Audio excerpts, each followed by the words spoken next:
Hello everybody, we are back for our second video to discuss the second half of chapter 3, which is questions and their uses, question pitfalls. So as a reminder, question pitfalls are mistakes that are very common in writing interview and survey questions that we want to avoid. So question pitfalls are ways that you can phrase a question that is going to make the question either leading or confusing or inappropriate to ask during an interview. So we're going to talk about that, and we're going to revisit it throughout the semester so that you do not make these mistakes when writing your interview questions. So let's get started.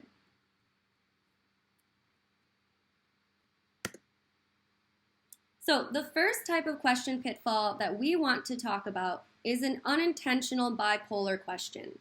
Now, in the last video, I talked about how a bipolar question is when you're only seeking two answer options. And that can be a great thing. Maybe you just want a yes/no answer. Maybe you just want to know, are you a freshman or a sophomore in college? There's only two answers and that's okay. But the problem comes when you unintentionally ask a bipolar question when you really want a more lengthy answer. So again, unintentionally asking a bipolar question, so this could be yes/no or a fixed choice question, when you really want a lengthy answer or when there are more than two choices that exist. So you're limiting the responses that the interviewee can give when really you want them to talk and give details. So one example, did you enjoy your last job? And the person just says yes. When really in the employment interview, maybe you want to ask about, can you explain the duties of your job? Or can you talk about your last job experience? You're not really looking for a yes/no question there. You want them to tell a story, explain how their experience was, talk about their job duties. So you don't want to ask a yes/no question in this instance. Another example, do you think Beyonce or Adele is the best female singer? Well, I think that question would spark a lot of controversy. People would have lots of different answers that they would want to give, but you're restricting their answers to just two options, which isn't fair to the interviewee.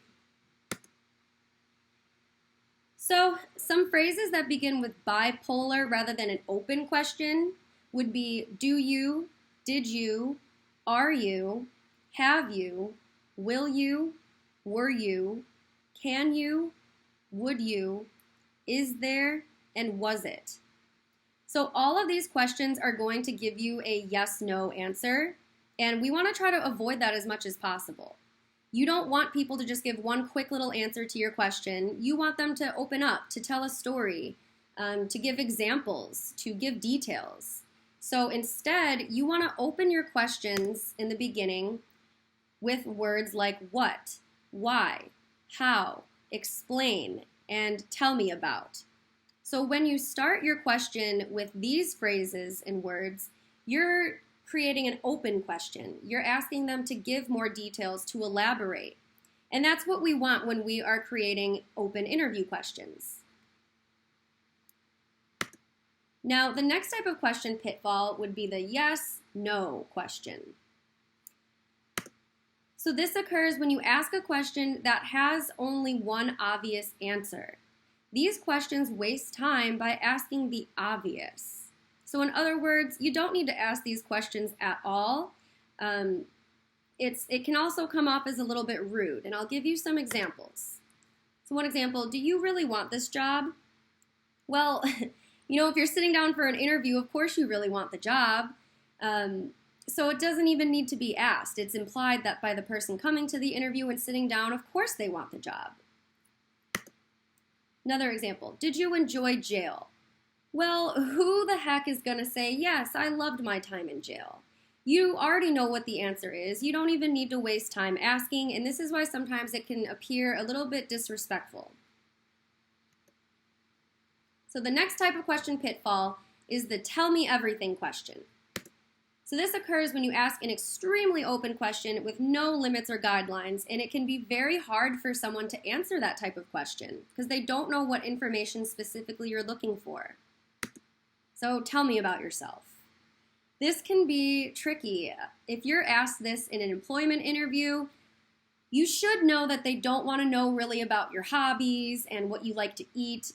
they're wanting to know more about your employment history, your college experience. I don't think that this is a very good question to ask in an employment interview, and I think that people should stop asking it. However, you might get asked this question in an employment interview. Tell me about yourself.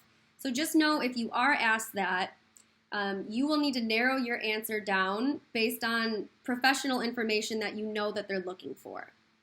If you were asked this on a first date, so tell me about yourself. You might struggle to answer that question. You don't really know what information that person is looking for. Do you want to know about my hobbies, my personality? Do you want my whole life story? It's just way too broad of a question, and it really should be broken down into categories.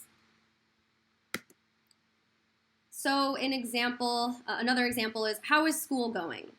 I'm not a fan when my parents ask me this question myself. I wish they would ask me a specific category, such as, how is teaching going? Or how is your dissertation going? Just break it down a little bit, because some areas of my school might be going very well. Some areas I might be struggling a little bit with. So the way to fix this question pitfall, the tell me everything question, is to just ask a much more specific question than the one that is originally posed. Break it down, ask about a specific part or category. Focus a question on a particular part of the experience that is most important to the interview. And I think I forgot to talk about how to fix the unintentional bipolar question. So rather than asking an unintentional bipolar question with only two options, you want to open up the question. So do you think Beyonce or Adele is the best female singer? Instead, just ask, who do you think is the best female singer? Instead of asking, did you enjoy your last job? You can ask, how was your last job experience? That's a way to open up the question and get more detailed information. The way to fix the yes-no question, as I said, is to just not ask it. It wastes time and it's unnecessary. And again, the tell me everything question can be fixed by focusing on a particular part of the experience or a particular category that you really want to know about that relates to the purpose of the interview.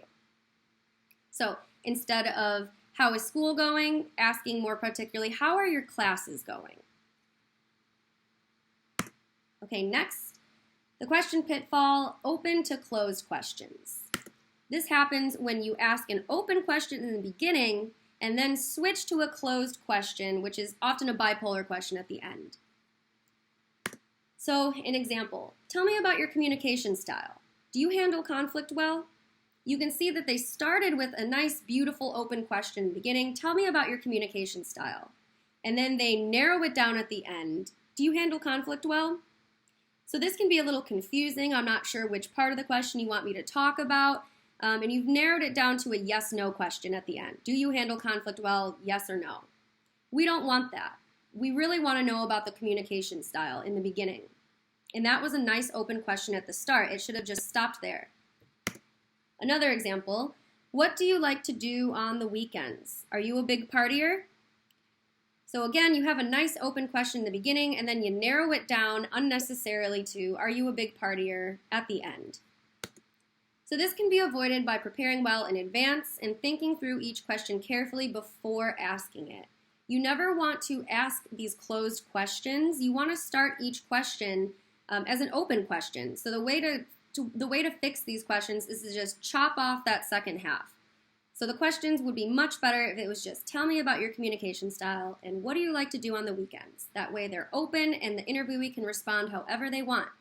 If you want to, you can ask follow-up or probing questions about their conflict resolution and about their partying habits, but start each question open at first.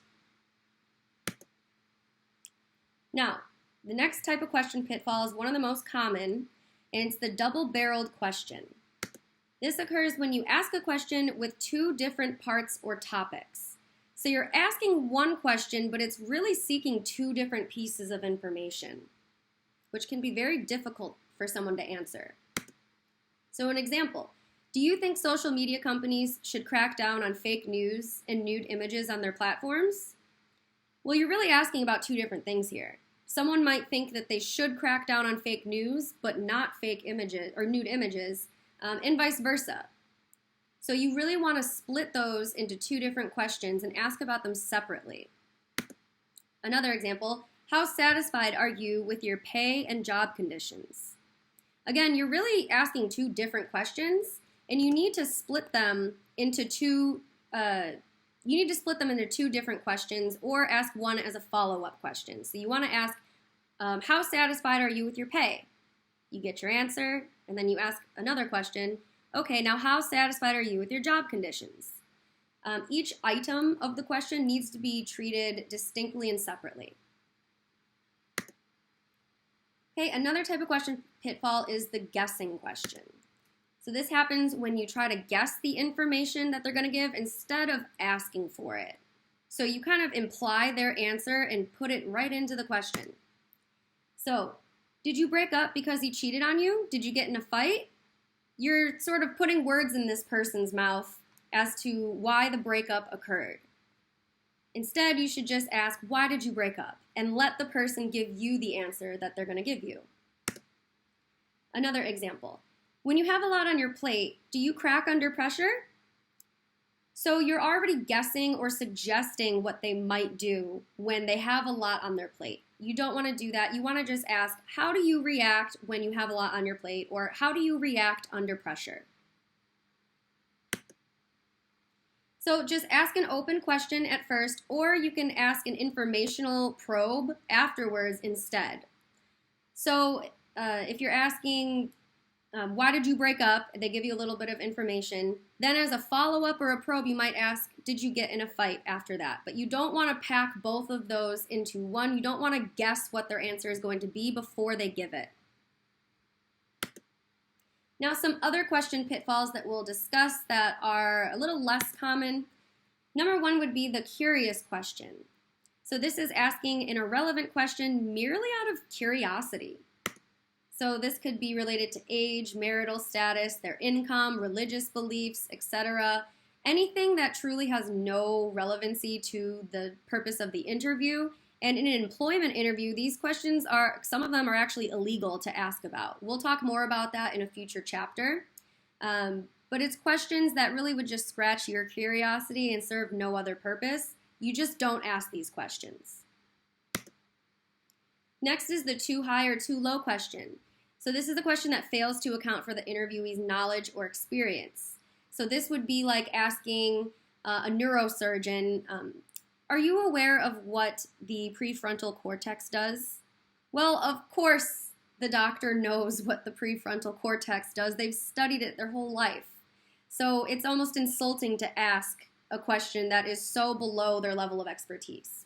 On the opposite end, you could ask someone a question that is way above their head, asking like a layperson, do you know what the prefrontal cortex does? A lot of people are going to be like, no, I'm not a professional in this. I have no idea. So it's asking a question that is not appropriate to their level of knowledge or expertise. Then we have the don't ask, don't tell questions. This is when you ask uncomfortable, touchy, or taboo questions that people really don't want to talk about. So people have an expectancy that we are humble, that we don't like to brag about ourselves. And so when you're asking someone to assess their own beauty or intelligence, creativity, bravery, abilities, etc., in a way that's asking them to kind of gloat about themselves, it's very uncomfortable.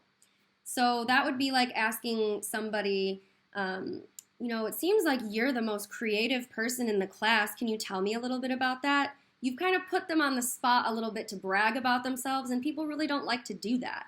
So you just don't want to ask any of these question pitfalls, or revise them in a way that is more appropriate. So let's take a look at exercise 2. I'll give you an example. So in exercise 2 for your homework assignment, you're going to identify the type of question pitfall and then rewrite the question so it avoids the pitfall. So each of the 10 pitfalls listed on the assignment will be used once. So you can go through, and as soon as you use the pitfall, you can cross it off. So after you identify the question pitfall, then I want you to rewrite each question to fix the problem. So you will be giving me 2 pieces of information. You'll tell me first what is the question pitfall, And then second, you're going to rewrite the question to fix it. So this is my example. Do you think your college classes are more challenging and interesting than your high school classes? So you'll have to identify what kind of question pitfall is this committing, and then rewrite it. So this is a double-barreled question. This question is asking for, are the classes more challenging? It's also asking, are they more interesting? And you don't want to seek two pieces of information in one question. So the way to fix it, you'd split the question into two. And on the homework assignment, I would want you to actually rewrite the question into two. So it would be, do you think your college classes are more challenging than your high school classes? And then, do you think your college classes are more interesting than your high school classes? And those would be two fine, more closed-ended types of questions that avoid any pitfalls and would be acceptable in any interview.